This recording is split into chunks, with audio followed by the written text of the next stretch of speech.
Hello and welcome to Walleye Chronicles, where we sit down and talk about how we grew up fishing and how that's made the person we are today. So today I have a very wonderful young gentleman who's quickly known as quickly becoming a good stick on the Winnebago system.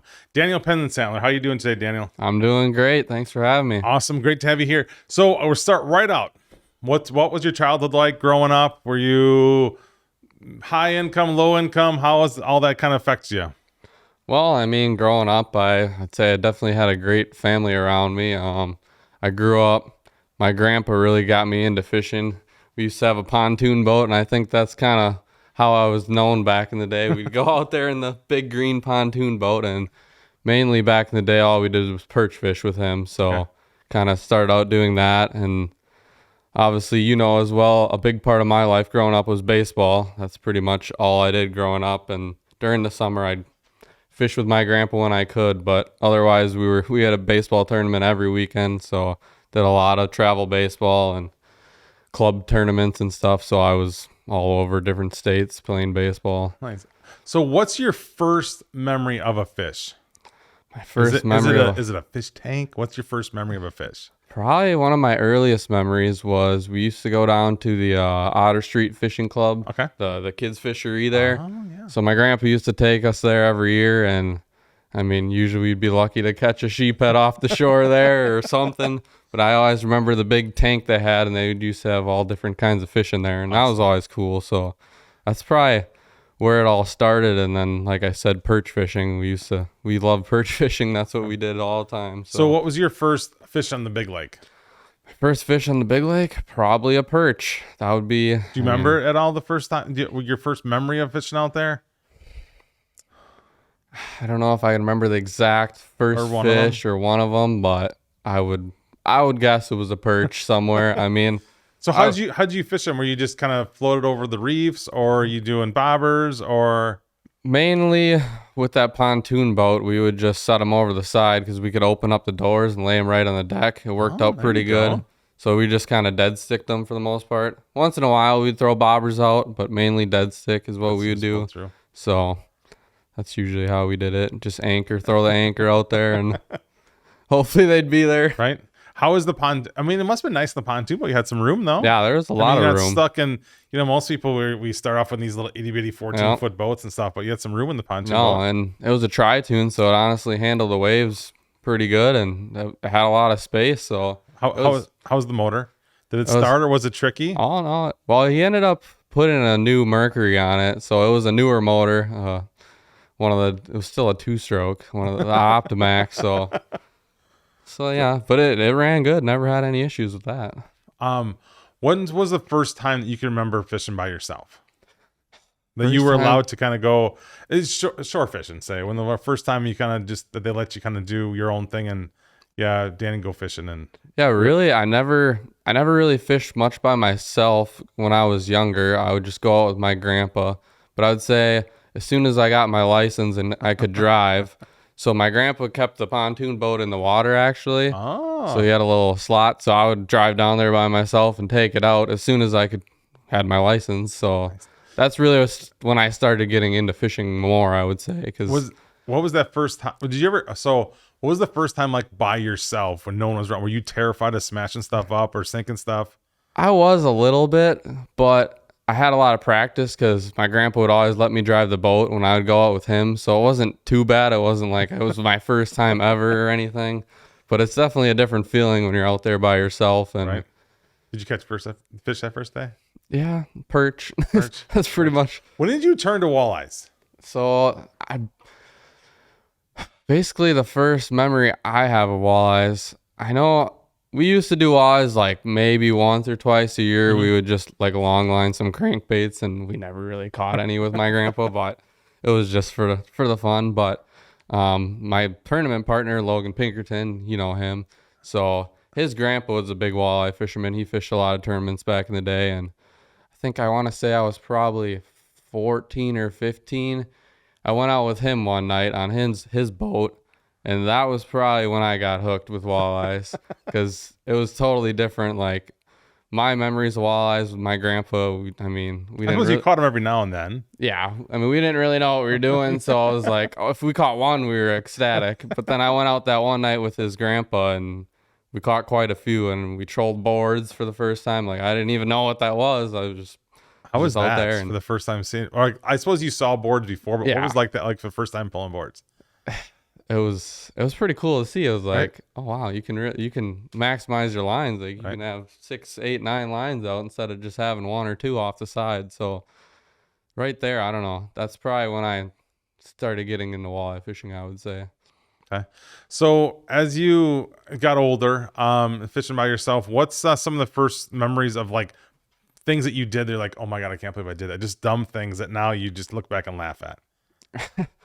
There's probably a lot of them. I mean, that pontoon boat, we always had some good memories. I mean, I would take out my buddies from high school and we'd go perch fishing or something. And usually I ended up with everyone jumping in the water or we'd go tubing. So we'd get an hour or two of fishing in. And then next thing you know, we're tubing or whatever. Because that was the nice thing about the pontoon boat. You could do whatever. that stuff. So, but When did you get your first boat? I got my first boat, it'll be 2.5. I got it in February 2 years ago, so I've had it for 2 years now. So I drove down to Iowa and got it. It's a Skeeter, fiberglass Skeeter, 19 footer. So How did that change your life? With that boat, how did you feel hooking the boat up and signing the paper and coming home? it was a weird feeling, that's for sure.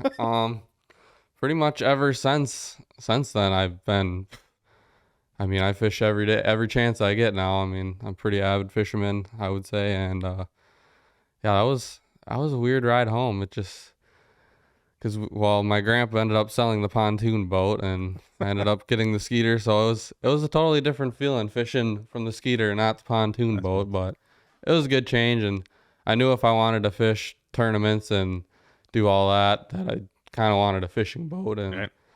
so that's kind of It'd why. look weird if you were rolling up in Yeah. Battle and Bega with the big green, But everyone used to tell me I should do that and win some tournaments and right? be known as the Yeah. pontoon guy. Yeah, but they are making them fishing pontoons that are pretty cool. I Yeah. mean, the ones that are set up for trolling are absolutely crazy. The amount of room they have on there. I mean, Yeah. as long as Yeah, you're I not mean, Erie, you'd be we used to take that tri-tune to Green Bay. We took it everywhere. We didn't care. I mean, it was a boat. It worked. Right. We've caught plenty of fish out of there. And kept you dry and Yeah. go fishing. So your first experience in your new boat, what was that like? What was back? So the tri-tune was in the water all the time. So did you have much experience back in a boat, or was that pretty much your first go around? Or yeah, not really. I mean, I would say I would take it out of the water and put it in the water, but other than that, the tri-tune stayed in the water all year, so I didn't have a whole lot of experience. As far as I was always around trailers my whole life, four-wheeler trailers. I helped my grandpa with his lawn service, so if we had a trailer for that, I would back it all the time. So it wasn't too bad, I would say. I mean, I got used to backing it in pretty quick. But to go off your question, the first time with the Skeeter, I remember didn't go exactly perfect.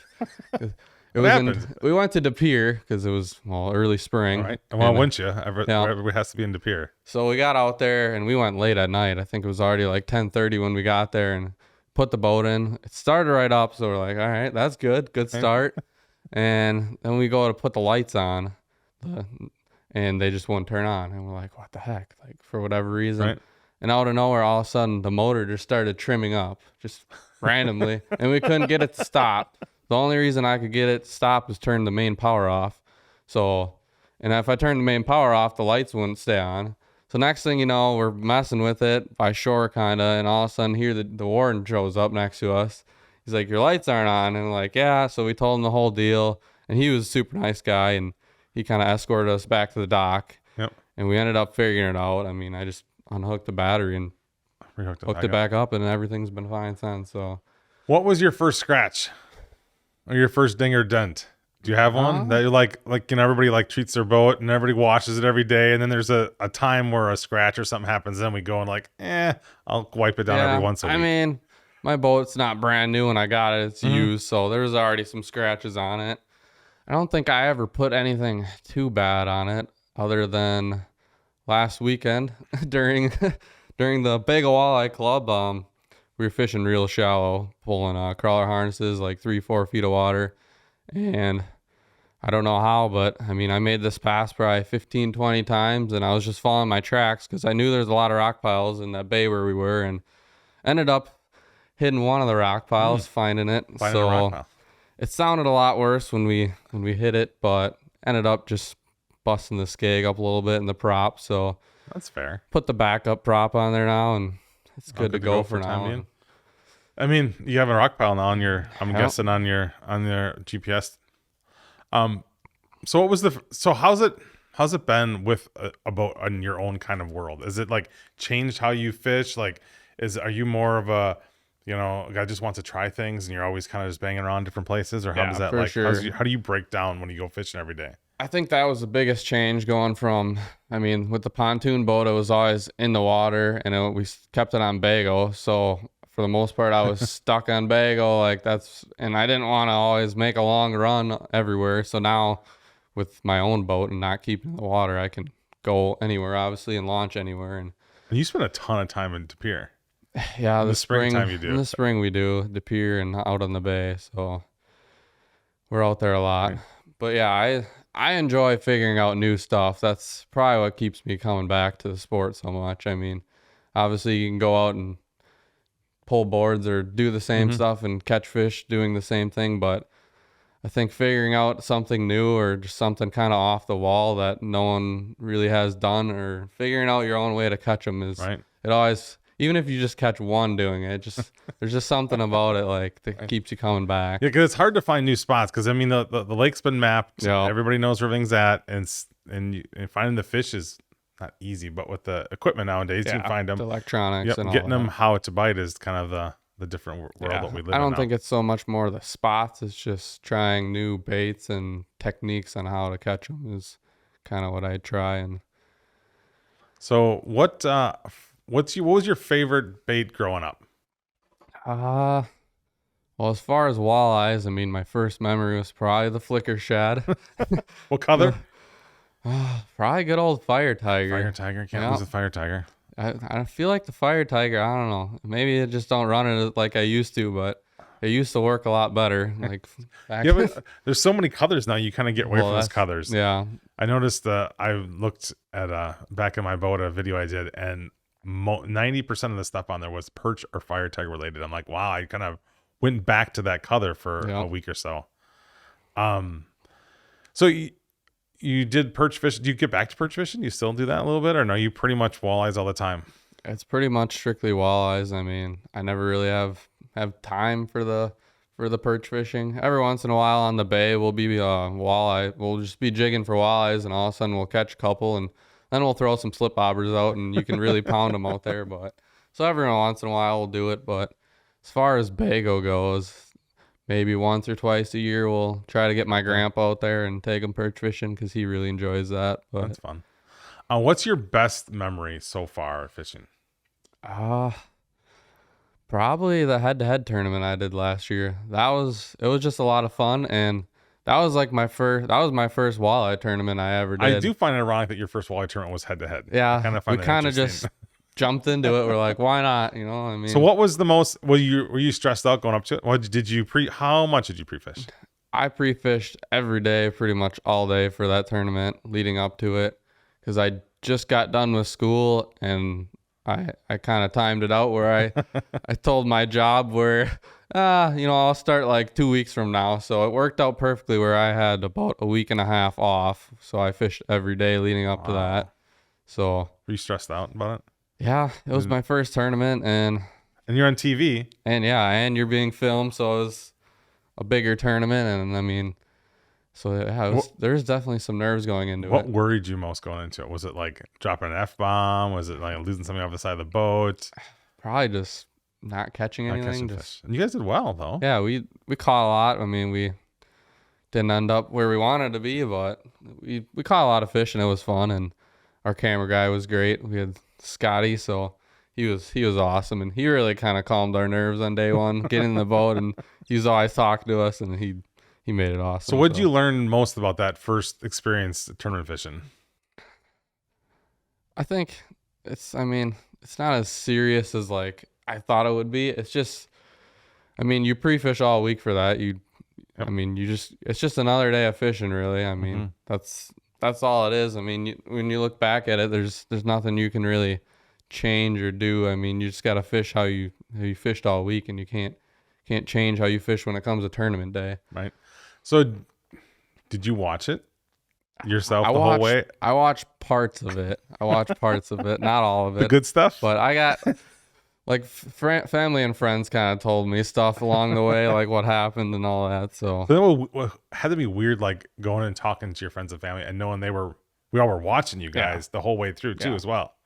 Yeah, so that'd be pretty interesting as everybody knew what you were doing. Yeah, it was cool. I mean, like you check your phone like halfway through or something, and obviously they know what's happening. Where usually it's like you're giving the updates to them and letting them know how many fish you have or whatever. So they're there along the whole way, which I think that's the coolest part about it is everyone can watch. That is pretty cool. Would you do it again? I definitely would do it again. That's cool. Did you like the format? Yeah, I love the format. I think especially for Bago, that format is like perfect.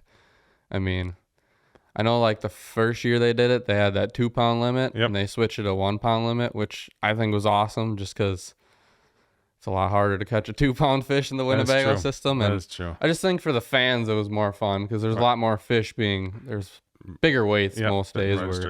Yeah, you can go to those. You don't have to just pick those spots that are bigger fish. And that's kind of what we targeted when we fished that tournament. I mean, obviously there's bigger fish spots and then there's numbers. Like we're just trying to get those 1 pound fish. So you were just targeting the numbers. Just want to make sure. And the amount of 15 3/4 ounces we caught, it was just, I don't know. I felt like every fish we caught was right around that 15 ounce mark, and a lot of them just wouldn't go. But wow. So you definitely do it again. Would you change anything about what you did? Well, I think like, did you get down with it and go like, oh, I would have done that? I mean, there's always the woulda, shoulda, couldas. Or was there I don't think we would have. I don't think we would have really changed anything. I mean, our first 2 days for the bracket play, we went to our number spots, and I mean, I think, trying to remember correctly, but I think after the first 2 days we were in 3rd place. I believe so. So I mean, it's right where we wanted to be. We knew later on in the tournament we were going to need more weight than what we put up the first 2 days because I suppose you can see it coming. Yeah, you watch what everybody else is doing. I mean, and that 3rd day we went up against the Beers, and that was a battle. That was a fun day. It seemed like every time we looked at the score tracker, like they would catch a fish, then we would catch a fish, we'd tie it up, they would catch another one. So it was just would back that get you guys pumped up to catch more fish as it going back and forth? Yeah, it definitely would. I mean, like I said, you can't really change what you're doing. You're running your same. I mean, we were trolling, so we're just running our same passes. But all of a sudden, I don't know. It was good and bad at the same time. Like knowing what, like I didn't want to look at my phone, but at the same time, you kind of want to. I mean, see what, like maybe run to another spot and try to pull a big fish if it's right at the end. If you're down 3-4 pounds or something. But so you've done other tournaments since then. So how do those other ones compare to this one? So I think you've done Battle on Bago. Yep. Right. So last year I did the head-to-head, and then I did the Battle on Bago, and Battle on Bago was a fun tournament as well. I mean, I did that with my brother, so that was his first tournament, and that was my second tournament. So that was fun tournament. So does your brother fish a lot? Or are you like the? Last year he didn't fish much. This year we've been getting him out there more. I think he's starting to enjoy it a little more. So after that so was there any weird dynamic in the boat being you're younger than him, correct? Yep. So that you were telling him what's gonna happen or something like that? Yeah, pretty much. I mean, like I said, he doesn't fish much, or at least he didn't last year. So I took him out like a day or two before the tournament and just kind of showed him the rundown on the boards. I'm like, as long as you know how to put the board on and put them out, that's all I really need you to do. And I mean, we fished clean, and it was fun. So you grew up playing a lot of baseball. Yep. So what from baseball were you able to kind of use in the tournament world so far, of like things that helped you out or mental things that kind of help get through the day? I think just kind of the competitive side of it is where that's why I enjoy tournament fishing so much. Just I mean, as far as baseball goes, I mean, I grew up playing baseball, played baseball my whole life, and the reason I stopped playing baseball is I ended up getting ankylosing spondylitis, which is a type of arthritis. So think it was my sophomore year. I ended up getting it, and really, I just couldn't perform to the level I used to perform, and got to the point where I wasn't gonna be able to play anymore. So I kind of, it was kind of a blessing looking back at it because I took up fishing after that because I had so much time I didn't know what to do, and so I just started fishing, and I grew to love that. And honestly, I wouldn't change anything about it. I mean, yeah. What gets us there is kind of weird sometimes. Yeah, how we get exactly. there. Maybe from one thing that you love to do, and obviously now you're in. At what point did you? Obviously, it was pretty early that you realized you want to fish all the time. Is there a certain time or a certain moment that you're like, I want to do this as much as freaking possible? Yeah, Is there I one mean, moment or a thing or something or?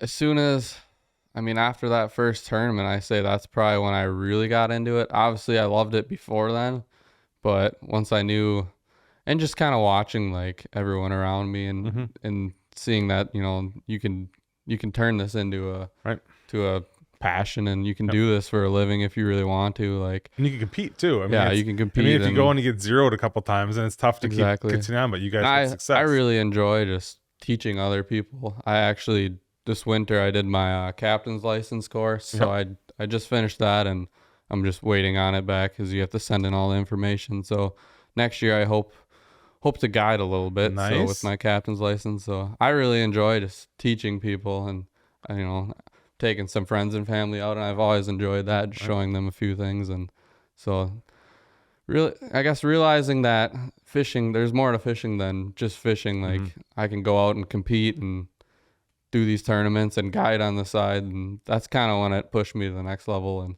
now I fish every chance I can get.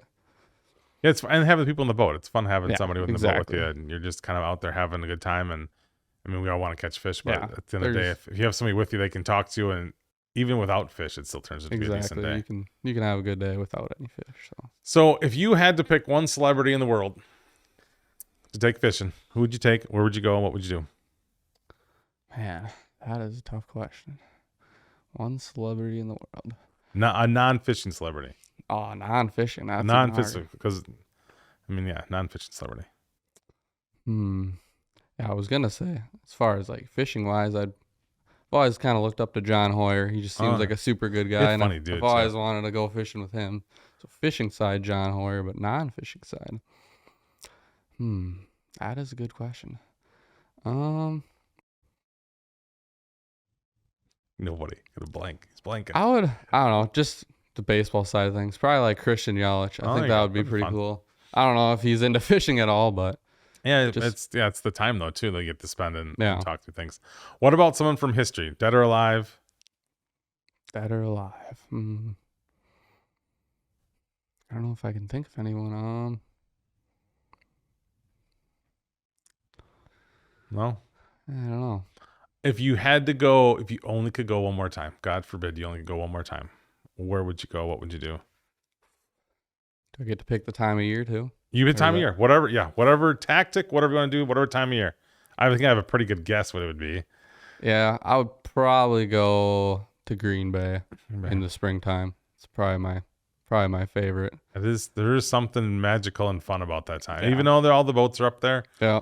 But man, when you're getting on them, it's a lot of fun, and you're catching. You really can't beat that. No, you're catching 20, 30, 4-pound plus fish a night. That's pretty crazy. Yeah, but at the same time, that's why I enjoy Bago so much, because you can't just go out there and pound away on 8, 9, 10 pounders, and that's true. You catch a 22, 23-inch fish, and just the challenge of it is what I think that's what keeps us coming back so much. Right. Yeah. I mean, it's different for me. when you get that 20-incher in the boat. It's only a 20-incher, but Bago, it's your kicker fish, right? I mean, it's a nice fish. You're like, hey, look at that! I got a 20-incher this year. We don't count the fish as much as I try to count how many 20-inchers we catch a year out of there. It kind of tells you where you're at, where the system's at in the world. So what do you see in the future for fishing in general? When you see anything crazy out there, you're a young guy, so you're in the live scope full bits. I am. Yeah, I love the live scope. Could you live without it? It's weird looking back. Like now, I can't even fish without it when I'm jigging. It seems like it's kind of bad. Once you kind of figure it out, especially out on the bay in the summer with the live scope, if you run into those, I mean, we call them like wolf packs. Like you'll literally run into hundreds of walleyes. That can be a blast. Just throwing jigs on top of those wolf packs. So that's, yeah, the live scope has definitely changed fishing for sure. And I don't know. Everyone says it's, well, not everyone, but a lot of guys say it's cheating or whatever. But I feel like you still have to know how to catch them. Right. You still have to make the fish eat. And yeah, that's probably the harder part nowadays. I mean, all the other stuff is there for you. They put you right on top of the reefs or all that. Exactly. Kind of, I mean, anyone can find the fish. It's figuring out how to get them to go is the harder part. Other than electronics, what if any modifications you made to your boat to make it yours? Anything crazy yet, or are you still sitting back and kind of trying to figure out your world? Yeah, I mean, I rigged my boat completely. I did everything on it, but which is a smart thing to do, people, because everything breaks. Even brand new electronics have all kinds of problems. I myself have a new boat, and I've spent more time with electronics than I ever thought I would have. You pretty much have to put it together yourself to understand how to fix it. Yeah, I've spent more time wiring and batteries and just everything. There's always something. It's right. I feel like that's just boats in general, but especially when you're using it every day. I mean, last year I think I fished like 143 days, so pretty impressive. It's not. I mean, as long as I've always said, as long as my big motor doesn't have any big issues, I'm okay with it. So, have you had any injuries on the boat yet? Any time have injuries or anything on the water? Some injuries, bad accidents, anything like that? I have not had any bad injuries. No hooks through anything, nothing crazy. I haven't. I've had a few hooks past the bar, but nothing like too serious that I had to go to the ER or anything. I was able to get them out, but nothing too bad. No. What's your worst experience in a lake so far? Probably. I think this was last year. We were catching a bunch of fish, and we knew there was a storm coming, and we stayed out there a couple minutes too late. And I mean, that was probably the only time I've ever been scared on the lake. But that lake can change in a hurry, which I'm sure you know. And yeah, Bago can get angry quick, and if you stay out there too long, it can. It was a wet ride home. Slow ride home.